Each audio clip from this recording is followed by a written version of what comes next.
Estetinis plombavimas – tai pažeistų danties audinių atkūrimo būdas, atliekamas šiuolaikinėmis kompozicinėmis medžiagomis, laikantis dantų ir dantų eilių estetinių parametrų. Gydymo metu yra išvengiama danties šlifavimo, todėl nepažeidžiami sveiki danties audiniai.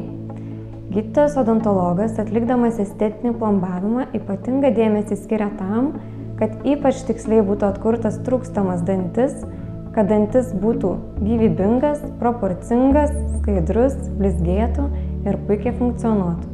Estetinis plombavimas nuo paprasto plombavimo skiriasi tuo, jog tai juvelyrinio kruopštumo reikalaujantis darbas.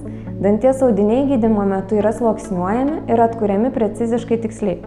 Estetiniam plombavimui naudojamos medžiagos yra artimos natūraliems dantų audiniams. Jos išsiskiria itin geromis fizinėmis ir mechaninėmis ypatybėmis. Naudojant kokybiškas medžiagas, estetiškai plombuoti dantys bus tvirti, skaidrūs, blizgūs ir atrodys natūraliai.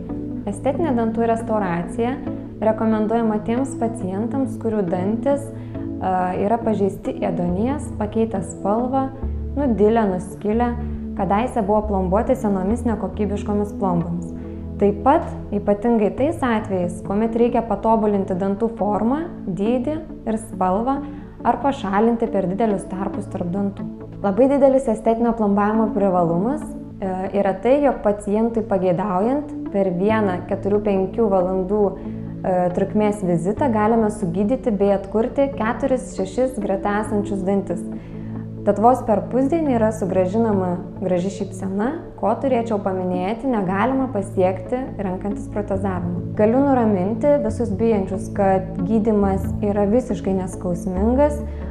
Pasiremdama savo kasdieninę patirtimi galiu pasakyti, kad ne vienas pacientas yra užmigęs mano kėdėje, dėl to, kad šiuolaikinės technologijos leidžia be skausmo pradėti ir užbaigti procedūras. Po estetinio plombavimo pacientai sugrįžę pas mane būna įgavę pasitikėjimų savimi ir tas atsispindi jų šypsenoje.